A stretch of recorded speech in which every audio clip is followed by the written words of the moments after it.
beta 0 itu tetap jadi interceptnya dia. Sementara yang lain dijumlahkan, dijadikan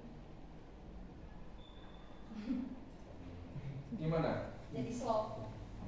Dijumlahkan.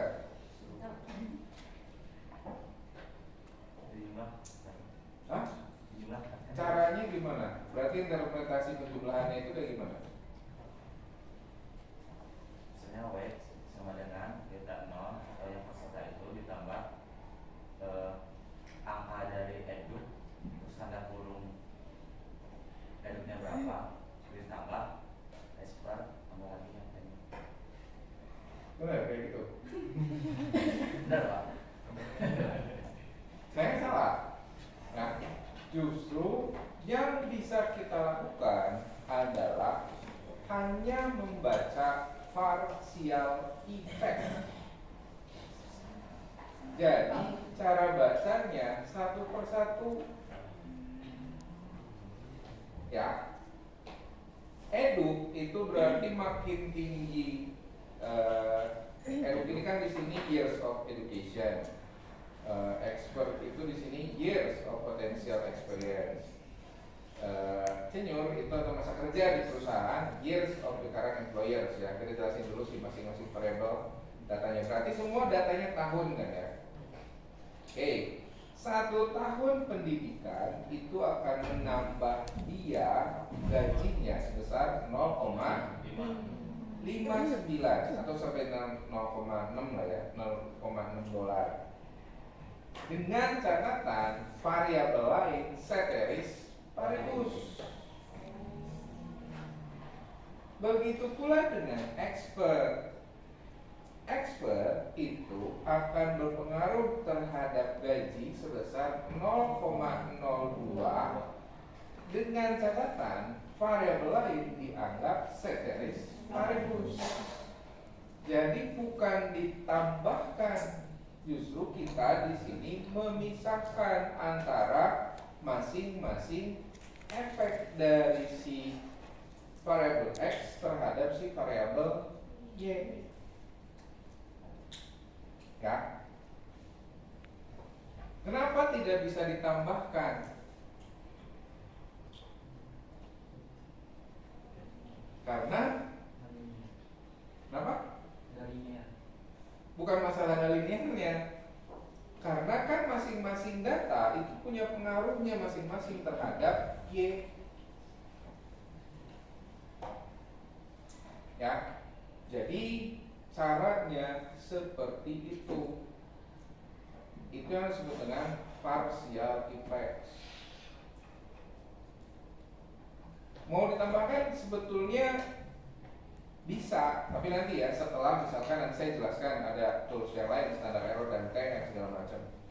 Itu harus saya jelaskan dulu, baru nanti kita misalkan Pak kalau eduknya 2 tahun, kalau eduknya misalkan 12 tahun, terus tenurnya berapa dan expertnya berapa, nah itu baru nanti kita bisa tambahkan.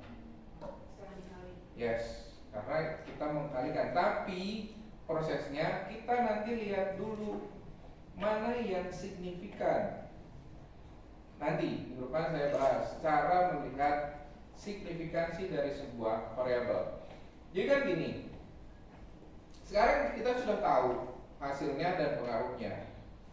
Nah, tapi di antara variabel-variabel tersebut ternyata memang ada variabel-variabel yang sebetulnya justru koefisiennya atau pengaruhnya itu tidak signifikan terhadap Y atau si wage. Nah, itu proses lain yang harus kita baca. Nanti yang kita baca itu adalah T, nilai T-nya.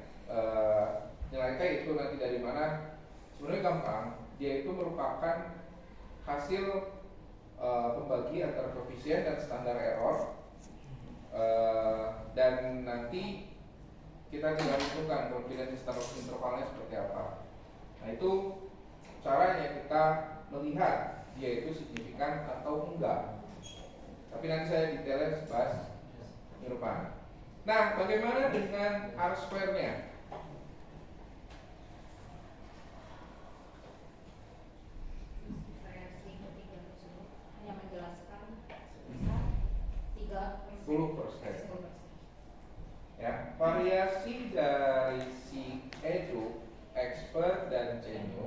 itu hanya menjelaskan 30% perubahan dari wage.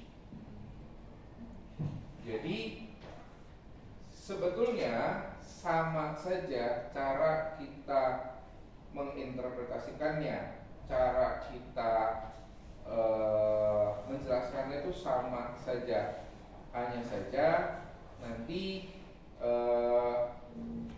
yang beda itu nanti ada di cara menjelaskan yang ini dan cara menjelaskan yang sebagian ini yang harus saya jelaskan. Yang ini yang memang harus kalian pahami. Ada titik kritis, ya, titik kritis yang menyebabkan dia itu signifikan atau dia tidak signifikan. Yang signifikan itu harusnya ada di luar confidence interval yang ini. Nilai T-nya.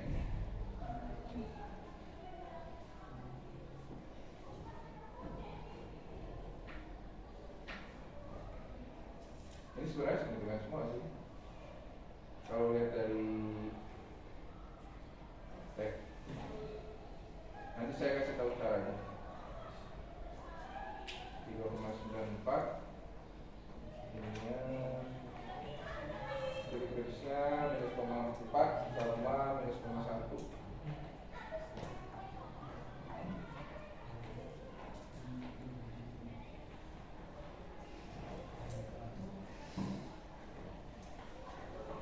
Oke, sampai sini bisa bacanya?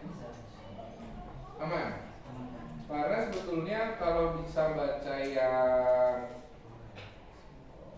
simple, yang multiple juga sebenarnya gampang.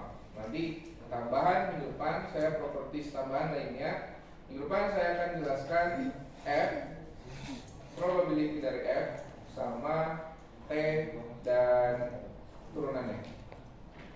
Ya, dimulai dari standar error T, probability dari T sampai dengan ini. Ada pertanyaan? Aman? Sudah. Jadi sekali lagi saya katakan bahwa koefisien ini merupakan partial effect, ya, efek parsial dia terhadap si G.